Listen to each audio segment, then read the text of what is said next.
नमस्कार आदाब, आप देख रहे हैं ऑन रिकॉर्ड मीरा भाईंदर। मीरा भाईंदर शहर का एक वो दौर था, एक वो जमाना था जब यहाँ पर गुंडागर्दी राज किया करती थी।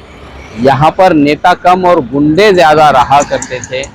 जमीनों पर जबरन कब्जा करना, गैंगवार चलाना, इस तरह के गुंडाई यहाँ पर चला करती थी।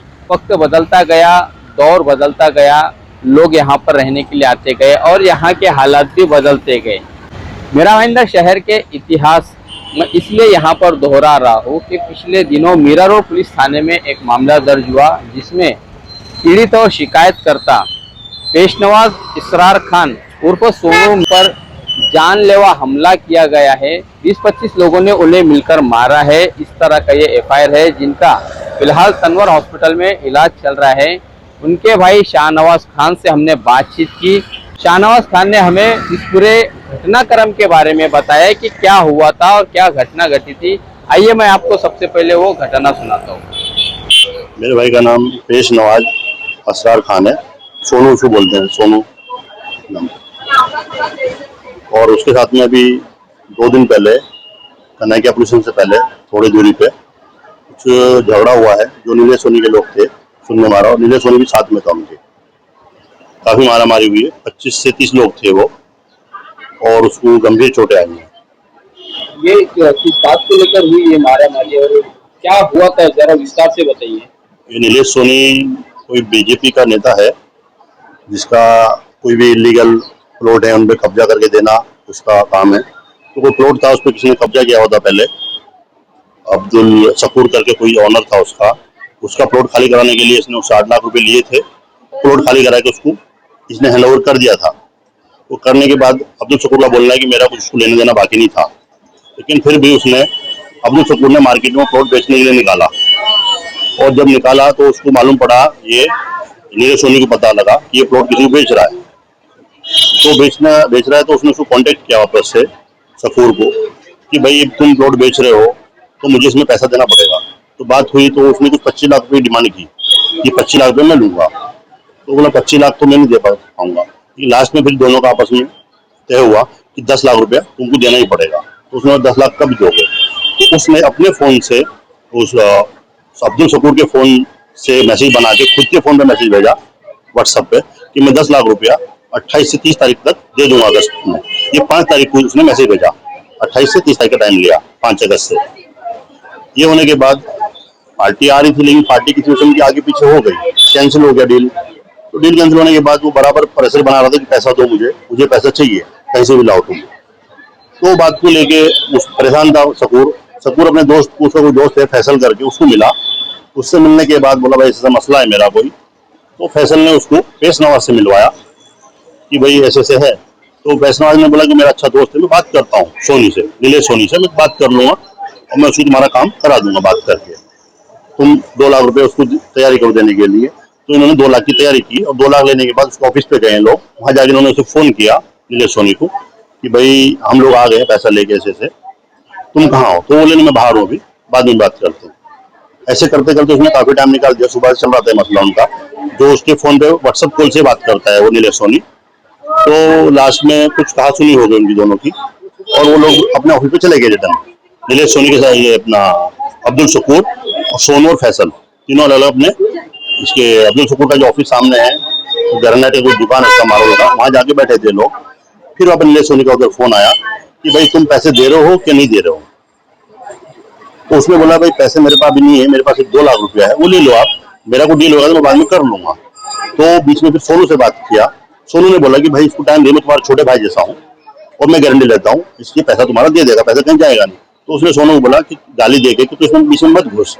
तो सोनू ने भी उसको कुछ बोला गलत, जो भी आपस में दोनों का कहा सुनी हुआ। वो होने के बाद उसको क्या गुस्सा है पता नहीं, लेकिन कुछ थोड़ी देर में ही आगे नीलेश सोनी अपनी गाड़ी लेके आया, व्हाइट कलर की फॉर्च्यूनर है उसकी। पीछे से और लोग बाइकों पे आए, और आने के बाद इस पे जो सोनू वहां पे था उसको मारामारी चालू कर दी। जिसको देखते हुए नीलेश अपना अब्दुल शकूर वहां से निकल गया, और निकल के दूर से देखा उसने कि ये सोनू को मार रहे हैं। तो अब्दुल शकूर का क्या बोलना है कि मैं डर गया कि भाई अगर मैं रुकूंगा तो मुझे मारेंगे ये लोग। तो इसलिए वो दूर से खड़ा हुआ देख रहा था।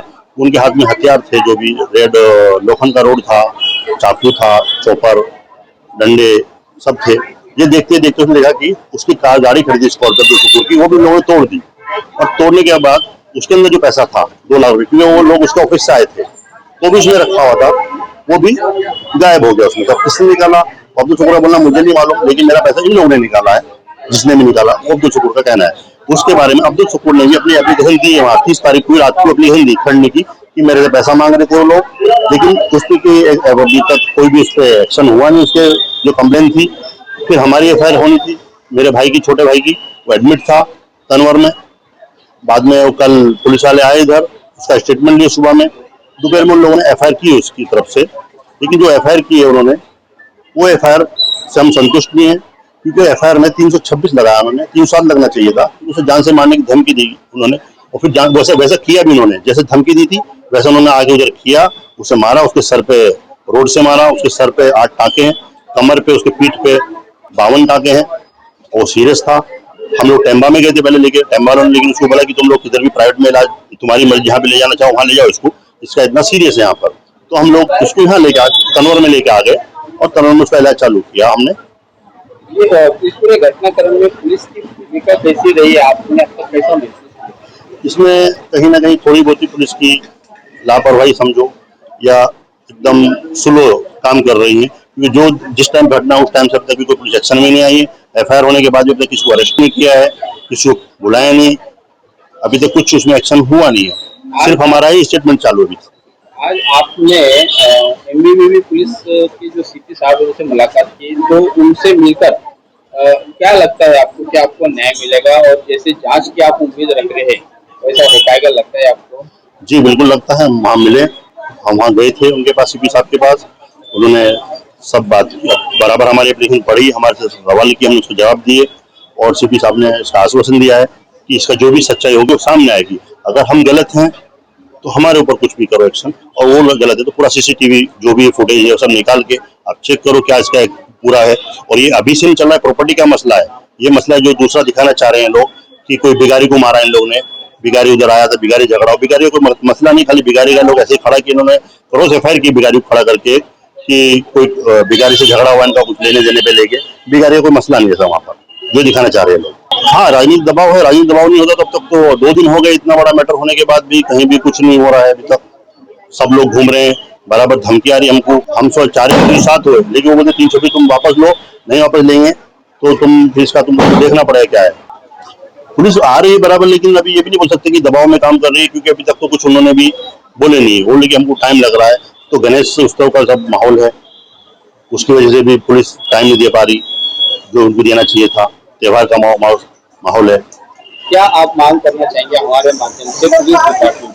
हम ये चाहेंगे कि जो भी इसमें सच्चाई वो सामने लाई जाए, झगड़ा क्यों हुआ, किस लिए हुआ, ये खंडनी का मसला है, जो पैसा मांग रहे थे वो उसका पैसे का जो लेन देन है उसके हिसाब से पहले एफआईआर की जाए उसकी तरफ से, जो अब्दुल शकूर है, फिर इसकी तरफ ये मारामारी, इसका जो भी है 307 इसको मारने की जो धमकी दी उन्होंने, बच गया ये अभी तो ठीक है, लेकिन अभी आगे छोड़ेंगे नहीं इसको, क्योंकि इसकी हिम्मत कैसे होगी हमारे आगे जाने की। जो हम मीरा भाईंदर के एक तरह से दबंग बोलते हैं, वो अपने आप को नीलेश सोनी और 50 लड़के लिए घूमता है, बोलता है मैं कुछ भी कर सकता हूँ, तो हमें तो खतरा है, आगे कुछ भी कर सकता है ये।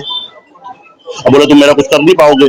ये थे तनवर हॉस्पिटल में अपना इलाज करा रहे पीड़ित और जख्मी पेश नवाज असरार खान उर्फ सोनू मेरे भाई शाह नवाज खान, जिन्होंने पूरे घटना के बारे में जानकारी दी, और साथ में ही उन्होंने हमारे माध्यम से पुलिस के आला अधिकारियों से अपील की है कि इस पूरे मामले की तह तक जाए, सच्चाई को बाहर लाए। दर्शकों, मैं आप सबको बता दूं कि मेरे पीछे आप ये जो कनकिया पुलिस थाने का जो रास्ता है उसी के करीब में ही ये एक प्रॉपर्टी है, जिसे नीले पत्रे से यहाँ पर कवर किया गया है अब्दुल एस मोहम्मद।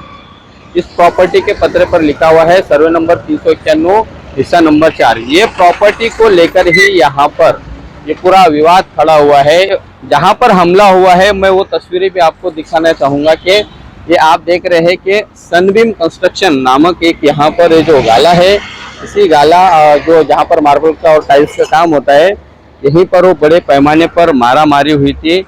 दोनों पार्टियों ने एक दूसरे के खिलाफ में एफआईआर दर्ज किया है। इस पूरे मामले से तो साफ पता चलता है कि मीरा भाईंदर शहर में आज भी इतिहास दोहराया जा रहा है। यहाँ पर फिर गैंगवार, गुंडई, दादागिरी और भाईगिरी सर उठाने लगी है। पेश नवाज उर्फ सोनू ने जो एफआईआर दर्ज की है और उस एफआईआर में तीसरे नंबर के जो आरोपी नीलेश सोनी है उनसे हमने उनकी प्रतिक्रिया जाननी चाहिए, तो उन्होंने हमें फोन पर ही अपनी प्रतिक्रिया देते हुए बताया कि इस पूरे मामले से उनका कोई लेना देना नहीं है। उनके पास में जिन लोगों का आना जाना हुआ करता था ये उनका मामला है, न कि नीलेश सोनी का। नीलेश सोनी चूंकि एक्स एमएलए नरेंद्र मेहता के करीबी है, उनके खास दोस्त है और पहले से ही वो लोगों की समाज सेवा करते आ रहे हैं, लोगों के बीच में उनका उठना बैठना है, इसलिए उन्हें कहीं ना कहीं ये बदनाम करने की एक साजिश भी है, एक राजनीतिक षड्यंत्र है, ऐसी बात कही है नीलेश सोनी ने। दोषियों पर अगर कार्रवाई नहीं होती है तो आने वाले दिनों में जरूर कोई बड़ी यहाँ पर गैंगवार हो सकती है, ऐसा भी अनुमान लगाया जा रहा है। इसलिए हम पुलिस से अपील करते हैं कि इस पूरे मामले में चाहे वो इस पार्टी के हो या उस पार्टी के हो, दोनों दोषियों पर सख्त कार्रवाई करे, कड़क कार्रवाई करे, ताकि मीरा भाईंदर शहर में कानून व्यवस्था बनी रहे। आप देख रहे हैं कैमरामैन आरिफ कुरैशी और साबिर शेख के साथ ऑन रिकॉर्ड मीरा भाईंदर। धन्यवाद।